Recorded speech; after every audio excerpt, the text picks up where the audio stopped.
Let's start with a really dark question. What if the worst pain you could possibly imagine wasn't just pain? What if it could be turned into something else, something someone would actually want to listen to? Just picture it for a second.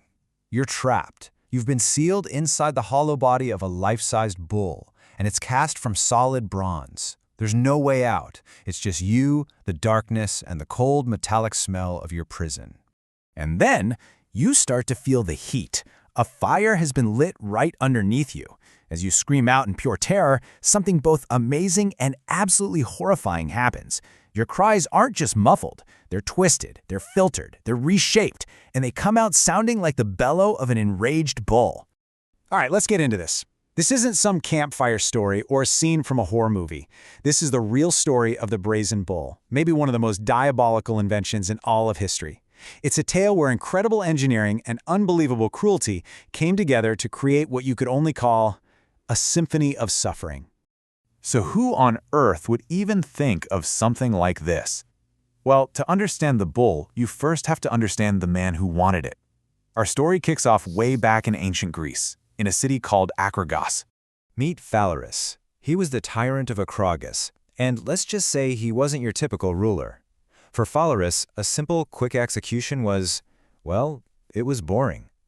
Ancient sources paint a picture of a guy with a deeply sadistic streak. He thought punishment should be a show, a spectacle. He literally wanted to turn death into a twisted form of entertainment. And you know how it goes. When a tyrant has a particular demand, even one he hasn't said out loud, someone, somewhere, eventually shows up to fill that demand. And that's exactly where a very ambitious inventor steps into our story. His name was Phalaris. He was a brilliant bronze worker from Athens, and he traveled to Acragas with a very specific idea. He'd heard the rumors about the tyrant's, let's call them, unique tastes, and he saw a golden opportunity, a chance to get rich and maybe even famous. Can you just imagine the sales pitch? Phalaris rolls out his blueprints for Phalaris and basically sells him on a revolutionary new musical instrument, one that could take the raw, ugly sound of human suffering and transform it into what he called the sweetest music. I mean, how chilling is that? So, okay, how did this nightmare machine actually work? Because the real evil genius here is in the details. This wasn't just some hot box. No, it was a finely tuned acoustic device. The entire concept hinged on acoustic conversion. See, the point wasn't just to kill someone horribly. The point was the transformation of sound, to take the most primal human noise, a scream of agony, and warp it into the bellow of an animal.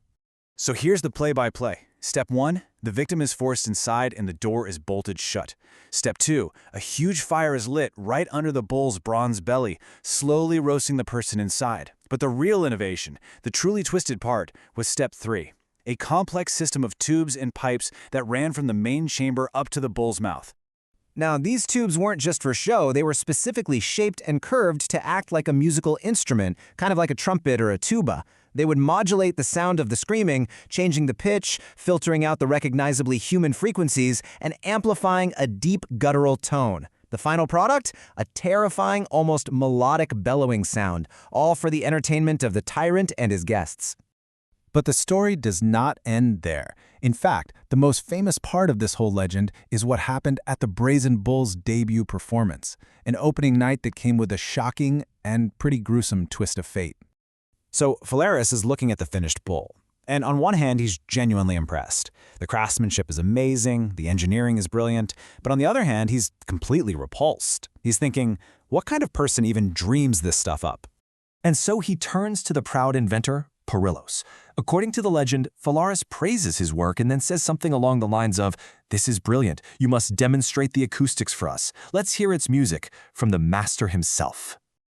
And just like that, Phalaris, the inventor, the man who designed this instrument of pure agony, became the very first person to test it out. Phalaris had his guards shove him inside, bolt the door, and light the fire. Talk about a twist. The sales pitch was an incredible new tool to punish the tyrant's enemies. The reality? The inventor himself screaming his life away into the very pipes he so cleverly designed, providing the bull's first monstrous song.